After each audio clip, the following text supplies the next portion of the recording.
Isa ni sa akong ginatambayan nga hideout sa akong mga amigo nga mga ragmons. Kining mga bataa ang uban anay gikan sa broken family. Ang uban pod kumpleto pa ang ginikanan pero nadala sa impluwensya sa barkada sa gawas. Ang uban ginikanan aning mga bataa gakontak japon sa kuha hangtod karon kay galisod na silang badlong silang anak tungod sa kagayg ulo. Pag-apason pod silang ginikanan, mudagan, mutago, di magpakita. Inis lang ang grupo, grabe kasulid nila diri. Kung asa padulong ang isa, didto pod sila tanan. Dungan magdiskarte pangwartas dalan, dungan mangaon, halos dungan tanan kung unsa ilang trip. Halos magduhan ako kabulan masigig hapit og tambay diri. Maadlaw man o magabi talagsa gani kadlaw talagsa na ay magsakit dinhi akong anihian. Nari ko i-share ninyo bay. Akong i-reveal unya kung kinsa nin tulo ka mga bata nga nagdesisyon nga gusto magbag-o. March 20 nilaag ko silang hideout, nagdala kong pagkaon, nagdala kong sanina. Atong pasalamatan sa sponsor sa pagkaon, si Ma'am Fabia. Ug ato pong pasalamatan ang sponsor sa sanina, si Ma'am Ana. Salamat yan yung mga sanina na yung ipangatag sa mo ay kabala ka Ma'am Ana, ang pingan na mo ni. Ma'am Ana, salamat kay Mama. Ani Mama, dako na kay nagtabang sa mua Ma'am, makaligo na mi everyday yan ni Ma'am. Salamat kay Ma'am, I love you. Oh, kuwasag saging. Ay, abi ko bag naipatay, ami be. So karon ba giplastar na mo ang pagkaon diri sa daon sa saging. Atong nakita no nga excited na kayo sila mo kaon. Lahad yung gitapukan. Siyempre kol, Jollibee na jud na. Siyempre before mi mangaon ato yung pampuan. Daghang salamat na nimigatang na blessing karong gahaponan Lord God ug padako ako pasalamat ili kay mi sa mga disgrasya kasakit. Kanito na Lord gipangayo gidayeg imong ngalan sa ngalan ni Kristo. Amen. Amen. Grabe mangaon murag mga zombie. Sa tinuod lang bay kini mga bataw, wa pa jud kaon, wala pay pamahaw, wala pay paniudto. Pagbisita nako alas 3 sa hapon, aya pa jud ka kaon. Mao na kong gingon sa inyo ha mga batanon nga mga viewers. Dapat magpatuod jud mo sa inyong ginikanan aron di mo maka-experience og ingon ani. Kok, nangitag ko. Medyo halang na ginatukan mi kay tungod dito sa grasya na gihatag ni Ma'am. Busog kay ko Ma'am, dawang singot Ma'am, malagtara ni nani Ma'am, daw singot Ma'am nito sa kalami Ma'am. I love you.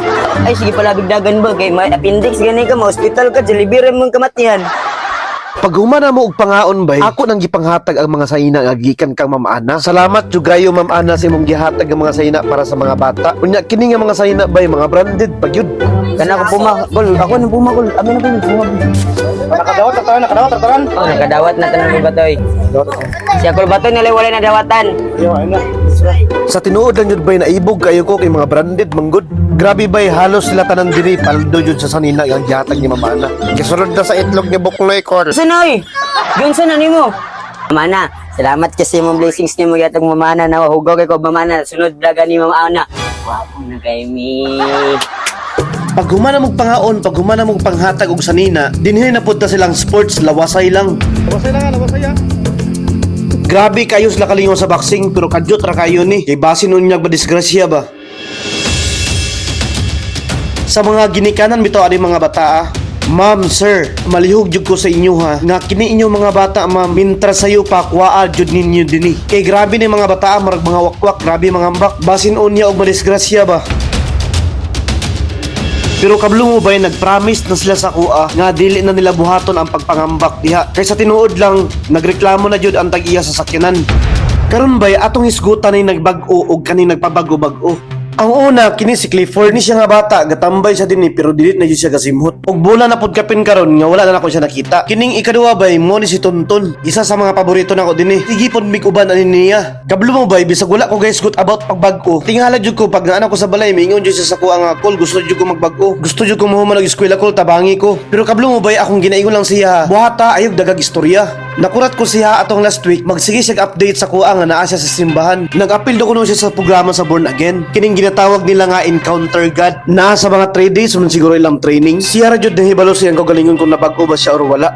Kining ikatulo bay, mao ni si Buknoy, grabe ka legit ni. Mao ni ang gichat sa kuha o. Call ako day si Buknoy. Katong sa Ayala unta call mabasa nimo ni. Call magbag-o na ko para sa akong pamilya. Call dili na ko call undangan na nako taran bisyo call. Unta mabasa nimo ni.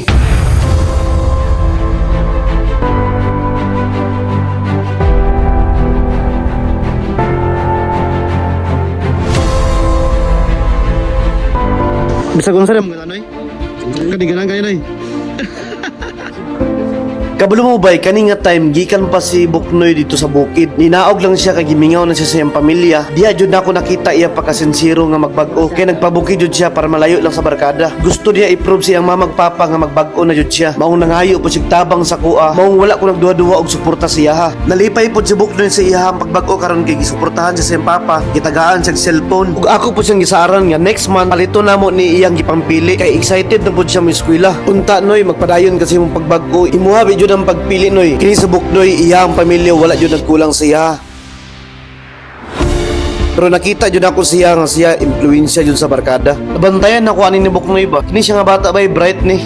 Unta mo lampos ni siya pag-eskwela. Unta katunduha pod niya ka amigo magpalampuson pod sa pagpag-o.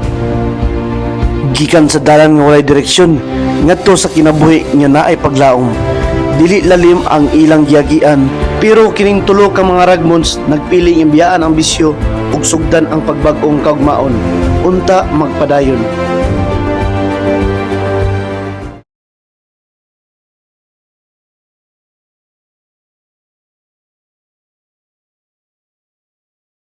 Kaugmaon.